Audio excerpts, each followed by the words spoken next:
Muy buenas noches, hermanos, les saluda el pastor Luis Solano de Comunidad Cristiana El Reflejo. Esta noche vamos a iniciar con un estudio tal vez no demasiado profundo, pero importante para analizar un término con el que de pronto estamos bastante familiarizados, pero no lo tenemos tan claro. Con mucha frecuencia se habla de que las personas, los seres humanos, tenemos libre albedrío. Y junto con el libre albedrío también se habla de libertad. Normalmente tendemos a identificar ambas cosas como lo mismo. O sea, el libre albedrío es lo mismo que la libertad. Pareciera que la generalidad de la gente opina de esta manera. Sin embargo, aquí es donde queremos, o donde yo quisiera que entendiéramos un poco mejor la diferencia entre las dos cosas, porque ciertamente no es lo mismo libre albedrío que libertad. Vamos a empezar a hablar primero de la libertad. ¿Qué es libertad? Tenemos una definición que quisiera que usted escuche, para que usted en su mente vaya asimilando de qué se trata esto. Dice: el sustantivo castellano libertad es una copia de la palabra en latín libertas, que a su vez procede del adjetivo liber o libre, y originalmente se opone a servus o esclavo. En el sentido original, la libertad es la condición social de quien puede actuar por sí mismo sin estar sometido a la voluntad de otro. Esta condición se heredaba, como dice Cicerón: libre es el que nace de madre libre. También podría adquirirse si el amo renunciaba a su dominio sobre el esclavo y lo liberaba, que pasaba a ser entonces un liberto, o sea, alguien que adquiría la libertad. Ok, el sentido original de la palabra libertad tiene que ver con esclavitud y la capacidad de no estar sujeto a dicha esclavitud. ¿Ok? Entonces, era el opuesto de servus, o el opuesto de la palabra esclavo. Liber era el opuesto de servus. Bien, en un contexto histórico, en la antigua Roma, la esclavitud era algo absolutamente común, era algo totalmente normal. O sea, comprar a una persona para que se convirtiera en su esclavo era lo más normal del mundo. Había inclusive mercados donde se realizaban este tipo de actividades, donde se vendían y se compraban esclavos. Entonces la gente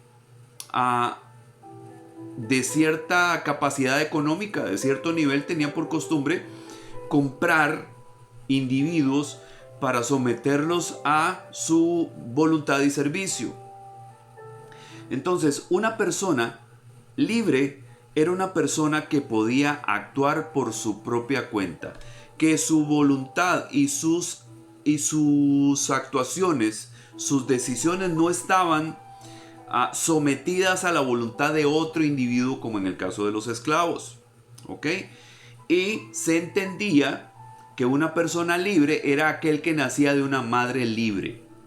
Porque si un individuo nacía de una esclava, automáticamente quedaba sujeto bajo esclavitud, al ser propiedad de el dueño, digamos, de aquella esclava. ¿Ok? Esto es lo que tiene que ver con la palabra libertad y el contexto en medio del cual la palabra toma forma. Ahora, con respecto al libre albedrío, hemos de entender a través de esta definición que existe una diferencia con respecto a la palabra libertad. Vea lo que dice: libre albedrío es la facultad de escoger o elegir entre dos o más posibilidades existentes. Y con esa ayuda de la voluntad, y con ayuda de la voluntad y la razón, tomar una decisión por una o por ninguna de las opciones conocidas, sin que necesariamente se lleve a cabo o se realice el resultado de la elección. Sin embargo, libertad es la capacidad de poder obrar, realizar, llevar a término o ejecutar la decisión que se haya tomado, haciendo buen uso del libre albedrío. Entonces, aquí, si nosotros entendemos bien, si nosotros analizamos bien la definición, nos damos cuenta inmediatamente de que existe una diferencia importante entre libre albedrío y libertad. Porque la libertad le da al individuo la capacidad de poder actuar libremente sin sujetar su voluntad a la de otro individuo. ¿Ok? En cambio, el libre albedrío es la capacidad de escoger, seleccionar, decidir entre una o varias opciones cuál es la que prefiere. Ir para la derecha, ir para la izquierda. Sentarse, levantarse. Caminar, detenerse. Entonces puede decidirlo. O sea, el libre albedrío le permite decidir qué va a hacer. En este momento voy a levantarme y me voy a ir. Está decidiendo. En este momento me voy a mover hacia la derecha. Me voy a mover hacia la izquierda. Pero antes de realizar la acción, yo tomo una decisión en mi mente, en mi ser.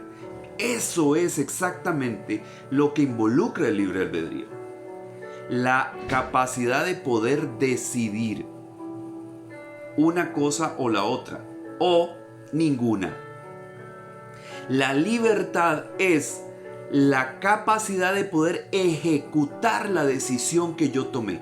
Ahí es donde está la diferencia entre una cosa y otra. Libre albedrío me permite hacer una escogencia y la libertad me permite actuar con eso que yo escogí. ¿Entendemos cuál es la diferencia entre una cosa y otra? Tenemos un par de frases interesantes aquí de dos grandes pensadores de la historia antigua y de la historia religiosa también.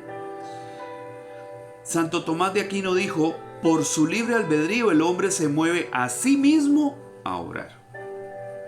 Por su libre albedrío el hombre se mueve a sí mismo, o sea, se motiva, se impulsa a sí mismo a obrar, a actuar.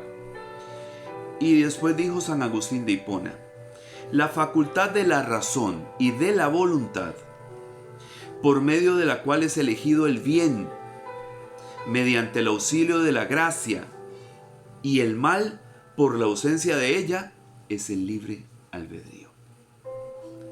Escúchelo de nuevo. La facultad de la razón y de la voluntad, por medio de la cual es elegido el bien, mediante el auxilio de la gracia, por gracia de Dios, y el mal, por la ausencia de la gracia.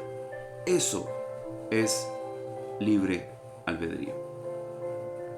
Entonces, estableciendo que existe una diferencia entre libre albedrío y libertad, entendiendo que el libre albedrío es la capacidad que yo tengo de tomar una decisión, buena, mala, o de escoger una opción entre todas las que tengo, y que la libertad es la oportunidad que yo tengo de poder ejecutar esa decisión, estableciendo esas dos definiciones.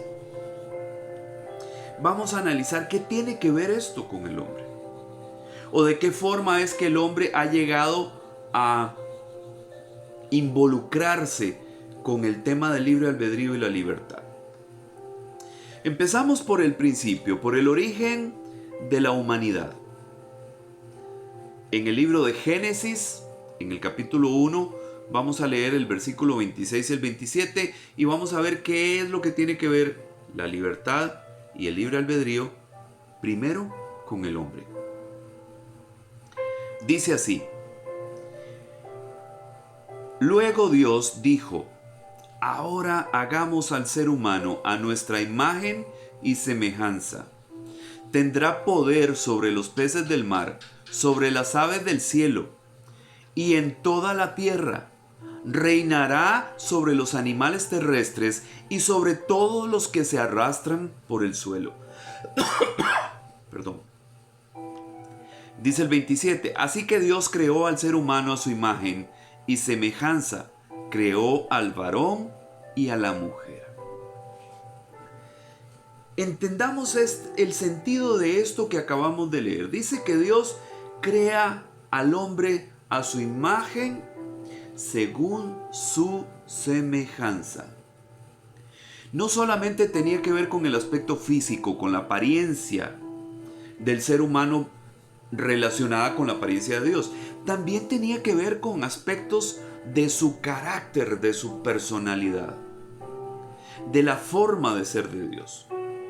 Entonces, si nosotros sabemos que Dios es un ser libre, que la voluntad de Dios no está sujeta a la voluntad de nadie, podríamos entender inmediatamente que de la misma forma fue creado el ser humano. Como un ser con la capacidad de poder actuar sin estar obligado a la voluntad de otro, sin estar restringido por la voluntad de otro, sin estar limitado por la voluntad de otro.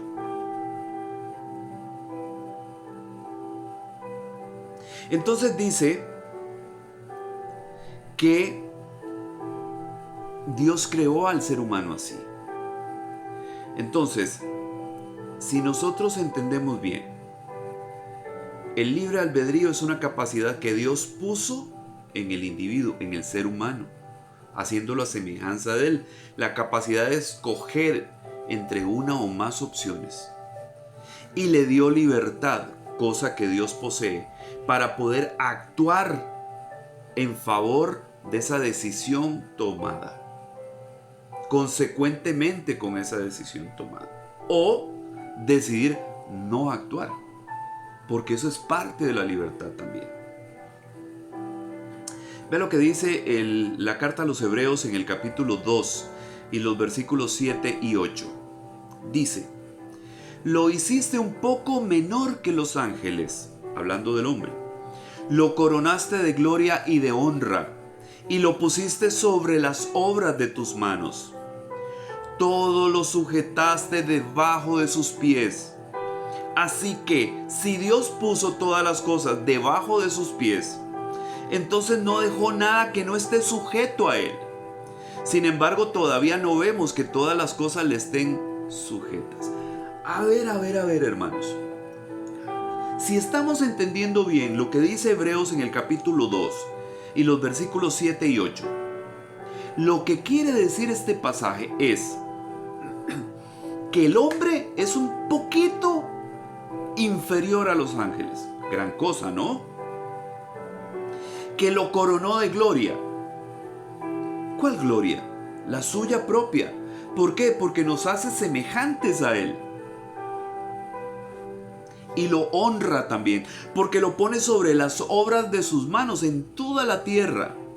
Lo convierte en la autoridad máxima de la tierra. Dice, todo lo sujetaste debajo de sus pies. Todo.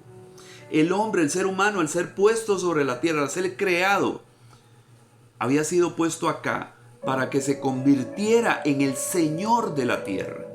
Para que toda la creación terrestre estuviera sujeta bajo su autoridad y poder. Dice, puso todas las cosas debajo de sus pies. No dejó nada que no esté sujeto a Él. Entonces, ¿se da cuenta por qué esto confirma claramente que cuando Dios crea al hombre, lo crea como un ser libre? Que no está sujeto a la voluntad de nadie, sino Él, más bien todo lo demás en esta tierra iba a estar sujeto a su propia voluntad. Interesante, ¿verdad? Pero ¿qué es lo que pasa aquí? El hombre falla. El hombre usa su libre albedrío, capacidad que Dios le había dado, para escoger